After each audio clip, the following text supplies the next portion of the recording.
Hi, my name is Olivia and I have a 14-month-old baby boy. I like to do things a little bit more natural, a little bit more on the crunchy side of things, and I am super excited to share the fact that I am pregnant with our second. I'm about 8 weeks along and I am so happy, grateful, thankful. I'm so excited. And so I plan on making videos throughout my pregnancy, week by week, just sharing what is going on, what decisions I'm making and why, and kind of some background into all of those things. I'm very passionate about pregnancy and birth, and so this is just so exciting to me. This is the whole reason why I created a YouTube channel. So if you want to follow along with my journey through this pregnancy, please subscribe, and if you like this video, please give it a thumbs up. So I have so much to talk about. I have so many things bopping around in my mind. I am so excited to share them with you guys, and I am going to try my best to keep this organized and simplified, but I do have a lot to say, and so maybe get a cup of coffee or whatever you need, and let's get into this video. So I'm going to talk about a few different topics, like how I knew I was pregnant, some of those first symptoms, first signs. I also want to share how I am keeping morning sickness at bay. And then if you stick around to the end of the video, I'm going to share a clip of how I shared the news with my husband. So before we get into all of that, I'd really like to just share how I got to this point and what led me to becoming pregnant. So first, I just want to talk about ovulation. So I knew nothing about ovulation. I got pregnant with our first on accident and never really looked back at the timing or anything like that. I didn't really know anything, and it's very sad that it took me 28 years to actually learn how you ovulate and all the details that go into that. I had no idea that at the end of your cycle you really can't get pregnant. I had no idea when the actual day that you ovulate is. I did not understand the difference in the discharge when you have it and what it looks like and the consistency, all those things. I had no idea, which these are probably things that should have been taught to me as like a 12-year-old, but unfortunately it took me 28 years to realize this. So when my husband and I first got on board together and said we're going to make another baby, I thought we were going to get pregnant that month. We tried to have a baby by doing the thing you need to have a baby pretty much every other day for a full month, and I thought nothing's wrong with me, nothing's wrong with my husband, and so for sure we're going to get pregnant. And then I got my period. That led me to learning what ovulation is and all the things that go into it. So I did a little deep dive, but I didn't do it to the point where it was going to like consume me. I just wanted to learn, just to know, because I feel like that is knowledge that's very important. Like I need to teach that to my children one day. So I definitely need to understand it. Plus I wanted to, in real time, see the signs and things going on in my own body, just so I could see what's going on. And I just think that that's super important that we all know, especially women. And it's just something that somehow was missed in my upbringing. So once I learned everything I needed to know about ovulation, we did the deed to make another baby, and we ended up getting pregnant the very next month. Now, I do not want to be insensitive to people who have struggles with ovulation or getting pregnant or anything like that, because I know, like, I am pregnant right now. I'm ultra sensitive, and my heart goes out to people who have any type of fertility issues, because I can't imagine, and like if I think about it, I will cry.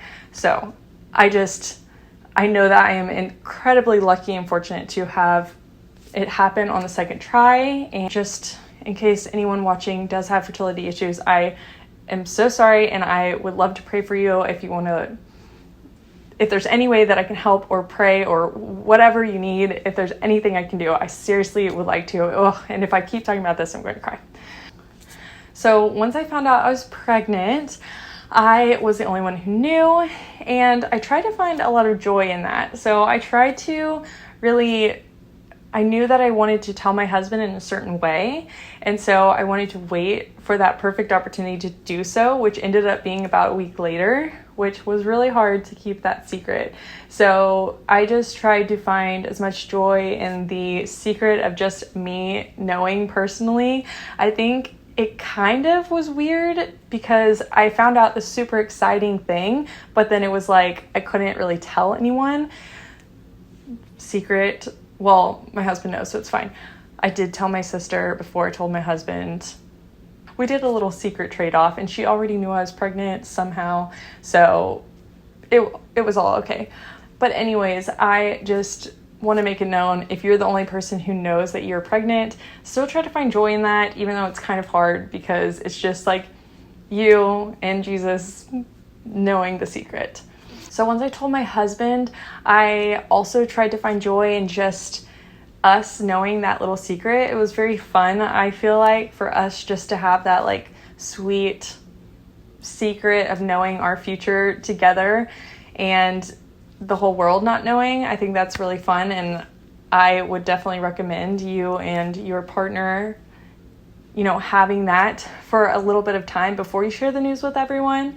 But I did end up sharing the news with my immediate family very soon after. So about a week, I believe, after my husband knew, we ended up sharing with my family. And I think that some people don't share the news that early, especially not sharing the news before people go get a sonogram. I've realized that now that that's pretty much the way that usual people, I guess in America at least, go about it. They go to the doctor, get their sonogram, and then tell their family. But I'm not sure if I'm ever going to get a sonogram, so that never even crossed my mind.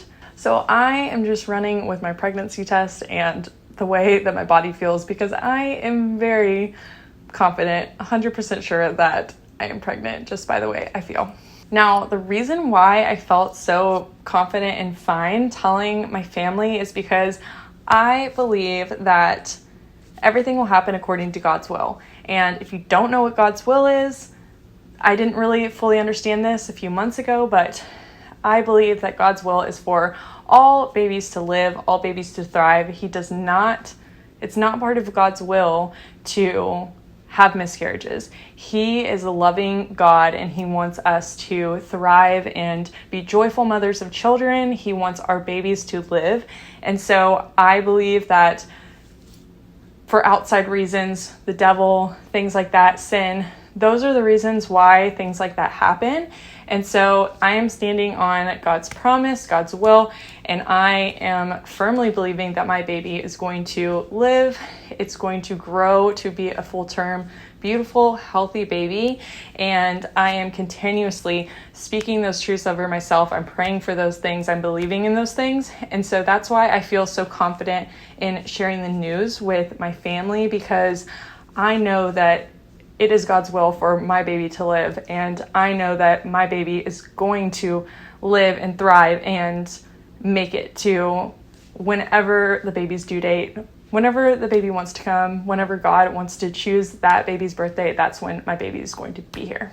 Now, I could go on and on about this topic, but I am really trying to simplify this video, and I would love to go deeper down all these rabbit holes in future videos. I will be doing these week by week, and so I feel like I will have time later to do so. If you are interested in learning more about this, I highly, highly recommend the book Supernatural Childbirth by Jackie Mize. You can grab it on Amazon. It is awesome. I think there's the book on Audible. I know there's an audio version of it. I just have the regular copy, and it goes into depth about this kind of thing. And I just highly recommend that anyone read it, because it's super insightful and I got a lot out of the book.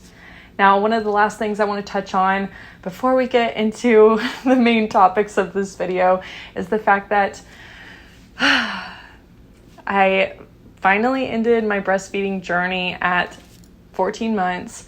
It's very sad. I've already cried about it, and if I think about it too long, I will cry again.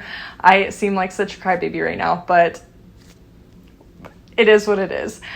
It is so crazy to continuously feed your baby every single day and then just one day not anymore.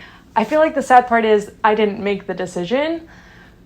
The decision was made for me because, oh my goodness, I need to chill. Anyways, the decision was made for me because my body is just like, I cannot support 2 babies at one time. I feel like my body is just telling me, you're done, and my milk has severely dried up. Oh my goodness. Okay, I hope other mothers can relate to this. It's a lot. It's a lot to not breastfeed. Okay, I think I'm good. I just wanted to share that piece because it's a lot and I have come to terms with it, although it does not seem like I have. I've come to terms with it and it's okay. And my son is totally fine. Totally fine. I'm going to supplement with raw milk and we're going to be good to go. And it's all good. And honestly, I had the goal of making it to 6 months before I ever started breastfeeding. Once we got to 6 months, I was like, ooh, okay, let's make it to a year. And now the fact that I made it 14 months when 6 months was my goal, I feel like that's really awesome. He has reaped so many benefits from it. And I am very excited that we got to have that time together. All right, so now let's talk about the first signs of pregnancy. So just a little backstory. For the last 6 months or so, I feel like I've gone through this revelation of my faith and just some things that I've learned throughout the Bible. And so it has just brought me a ton of joy and a ton of just happiness and excitement for the future.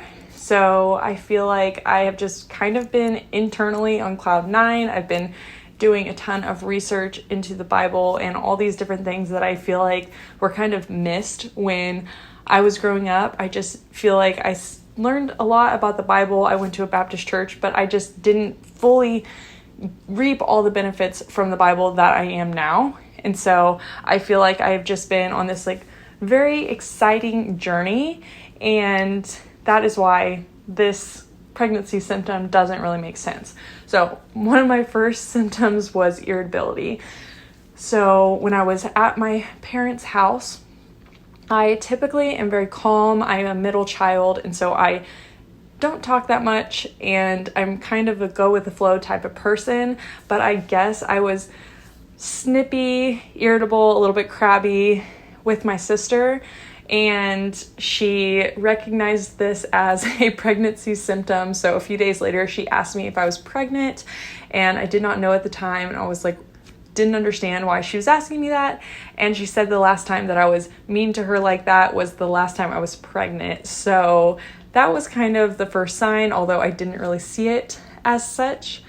And then a few days after that, my grandma actually texted my mom and she asked, I think Olivia's pregnant. Is she? I just had that feeling, something like that. And so I kind of took that as like a prophetic sign that I was going to get pregnant, although I didn't know if it was going to be that month or if I was already pregnant when she sent that text. I was just seeing that as a sign and very excited about it. Another sign was that I missed my typical period symptoms.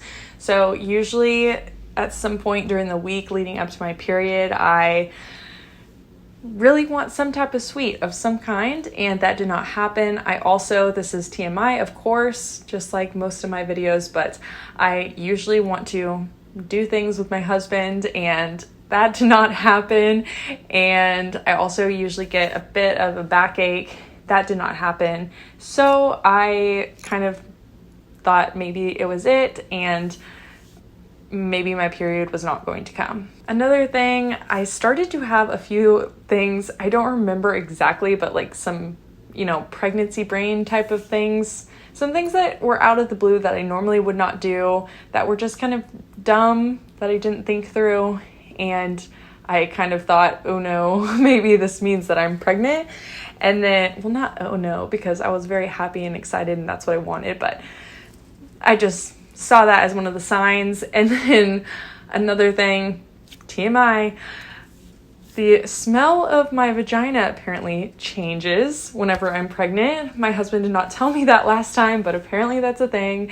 And when he told me that this time, I looked it up and it is real. I guess the pH changes and so the smell can change, which is very weird and kind of gross, but also kind of really cool.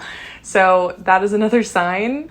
Another thing I noticed was I was getting really overstimulated. So in just like normal situations, everything that was going on was like too much for me to take in, and it was really weird. It happened multiple days in a row, so that was a little bit odd, especially since internally I was like so joyful and happy, but then I was getting so overwhelmed by everything happening, which also could have, been a part of why I was irritated or irritable with my sister. And the last thing I noticed was I had a heightened sense of smell. Well, I still have a heightened sense of smell. So this happened with my last pregnancy and it happened with this one. So as soon as I opened the dog food and realized, wow, that smells so terrible, which normally I don't care about it at all, I was like, oh, yep, I think I'm pregnant. Now let's talk about how I'm keeping morning sickness at bay, because this pregnancy is vastly different in the morning sickness arena than my last. So I know every baby is different, every pregnancy is different, but I feel like there are a lot of things that have contributed to my morning sickness being a lot less extreme than it was last time. So I think the most major point I want to make, and this is very crucial that you understand, I'm going to try to keep this as simple as possible, so I'm going to stick to one verse in the Bible. 1 Peter 2:24 says, "By his stripes we were healed," or you can also translate it into "by his wounds we are healed." So when Jesus died on the cross, he not only died on the cross for our sickness, but he also died for not only for our sins, but also for our sickness. So he took our sickness and disease and he bore that on the cross, and when he died, that died with him. So we do not have to have sickness and disease. We have the ability to rebuke those things. God gave us authority over our body, and we can rebuke those.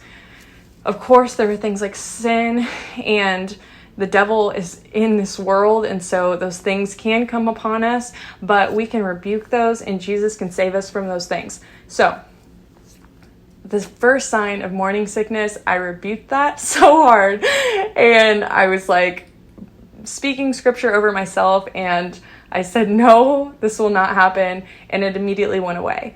So for a week and a half, that continuously happened multiple times during the day, maybe like 1 to 3 times during the day. I'd get a little hint of nausea and I'd be right on it, like, get out, leave my body right now. And it did every single time. Now, when the next week came on, instead of being this like, nausea's here, rebuke it, leave, it was more of this just very subtle nausea type of feeling throughout the whole entire day. So I feel like I kind of let it in. And I also had a few thoughts, which this is terrible, and I know it's so easy for people to feel this way, but if you're feeling nauseous, you know that your baby is there. You know that your baby is in you. You know that your baby is growing and you are pregnant and nothing happened and all is well, even though you feel terrible. So although nausea can be a very bad thing, it can be a good thing, if that makes any sense. So that did cross my mind a few times, like, oh, I'm pregnant for sure because I'm feeling this little bit of nausea. And I think me doing that, it took away from me rebuking it immediately and just shunning that from my body. I kind of let it in, and I wish that I would not have done that. So I am still trying to rebuke it. I am still speaking verses over myself, and I still believe that it will leave. And it is seriously so much lighter than it was the first time around. I have not thrown up once. Last time I had to always have a bag with me so I could throw up. We recently just went on a week-long trip and I never threw up once. I never took a bag once, nothing. I was able to eat everything that was served to me, everything that anyone made. I never was just sitting on the couch eating saltines like last time. Like, I feel so much better. It's a night and day difference. but I still do have a little bit of that nauseous feeling, and I, have a little bit of food aversions, but I really think like we have authority over our bodies and we can continuously rebuke that. And so we shouldn't wait until there's like a life and death situation to use that authority and to practice this. And I'm just taking this as a continual practice, and I'm continuously getting to use what I've learned and put it into play in my own life. And so I am happy about that fact, but I'm going to get this nausea away. I'm going to get it to leave my body, and I'm going to have a very joyful, pleasant, beautiful pregnancy. Now, another super important piece of this, I think, is your mindset. So last time I remember, I was pregnant for the first time. I was feeling nauseous. I was throwing up. I was, feeling sick. So if people asked me if I was sick, I would say, yeah, I'm sick. I'm throwing up. It was almost like getting sympathy from people. And, they had trauma from their pregnancy and throwing up. And so like I was bonding with them over this trauma and the sickness, which is not how we should be. So this time around, if anyone asks if I'm sick, I'm like, no, I am good. All is well. And I just have that mindset of like, I am not going to be sick. I am not going to throw up. Everything is good. This pregnancy is good. I do not have to feel sick for this baby to grow inside me and be healthy. I don't have to have that. And so instead of like looking at others to, be in this trauma with me or feel bad for me or anything like that, like I am trying my best, although it is hard sometimes, I'm trying my best to keep my mindset positive and to not look at others to feel bad for me or anything like that. I am trying to move through my day, go through this like nothing's wrong, and I'm just going to have a happy pregnancy. I'm not going to let this stop me from having joy. I think I've already mentioned this, but the Bible calls us to be joyful mothers of children. And so I am going to use this pregnancy to be joyful and not to be sick and negative. Another thing I realized when I started feeling that constant type of nausea and it wasn't going away, I realized, am I doing something personally? I still have a natural body. I still live on earth. So am I doing anything that is causing me to feel sick? Like, am I fueling my body the way that I should? And I realized I wasn't. I was not getting enough protein. When my body felt hungry, I wasn't feeding it. I was like waiting until it was mealtime, or I would let me taking care of my son get in the way of me eating a snack, which is so simple to do. I can grab a snack and still take care of my child, but instead I was just like waiting way late and making my stomach feel worse. So that's a huge thing that I've realized. If I continuously fuel my body and make sure that I'm getting enough protein, it's definitely helped. Plus, I am a cheapo. I realized that. And so I was on purpose taking only one prenatal instead of the 3 that are recommended and clearly state on the bottle, take 3 per day. But I was just taking 1 to make it last longer. So once I realized that I need to take 3 and I actually started doing that, I felt so much better. So I think it's also a mixture of I need to do my part and actually fuel my body the way that I need to, plus I need to stand on God's promise and what the Bible says and intertwine the two. Because, for example, if I sit on the couch all day and I'm eating potato chips and candy, and then I'm saying, oh, God, you gave me authority over my body, take this stomach sickness away. Or if I get really fat doing that and I'm like, oh, why am I so fat? Like, take the fat off my body, whatever the case might be. I'm not fueling my body. I'm not doing what God created me to do. I was given this body as a temple and I should be taking care of it. And so if I'm doing things like that, obviously maybe my stomach ache will go away for the time being, but it's going to come back because I'm continuously fueling myself with disgusting things. So if I'm continuously filling myself with good things during this pregnancy, like protein and iron and vitamins and all those types of things, I think that in combination with the Bible, those two things are going to create a morning sickness free type of pregnancy. Now, again, I could go on and on about this topic, especially about all the things I've learned throughout the Bible. It's a lot.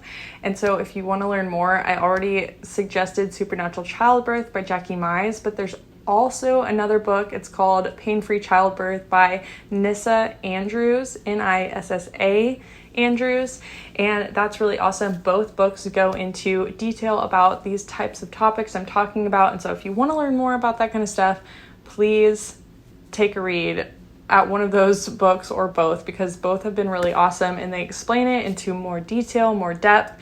And yeah, if you have any questions, please let me know in the comments, or if you want a link to those books, let me know. I'll actually put links to both books in the description. So that is all I'm going to go over today. There is so much more I want to cover. There's so much more I want to talk about, and I'm so excited to be going through this week by week and be sharing all these things with you guys. So if you have any questions or really anything that has to do with pregnancy or birth that you want me to cover, please let me know. I would love to include those types of things in my next videos. And again, if you want to follow along with my pregnancy, hit the subscribe button, and let's go ahead and watch how I shared the news with my husband. All right, let's go. 1 year old. Let's talk about it. What do you think? What do you think he would want to be when he grows up? Based on his eating preferences, a linebacker maybe a shot putter. Not a dancer? He does have some dance skills. Can you show your muscles? You flex? Yes! Do you have anything else to add? Mm-mm. So I feel like there should be like a wrap up. I have a final question. Okay. How do you think he's going to be as big brother? He'll be the best big brother. Huh? Ooh. Are you pregnant? Mm-hmm. Really? Yeah. I knew it. I know. You asked me last night. I was like, oh, you already knew? I've known for a week. Really? Yes. You knew it this whole time? Yes, it's been horrible. That's why I was like, let's do this thing. We're having a girl. You don't know. Well, probably. That one did say yes, but it's electronic, so I guess it died. Okay. 3 of them? Well, okay. No. First of all, last time you were really mean and like made me do a second. So You sure you peed on the stick correctly?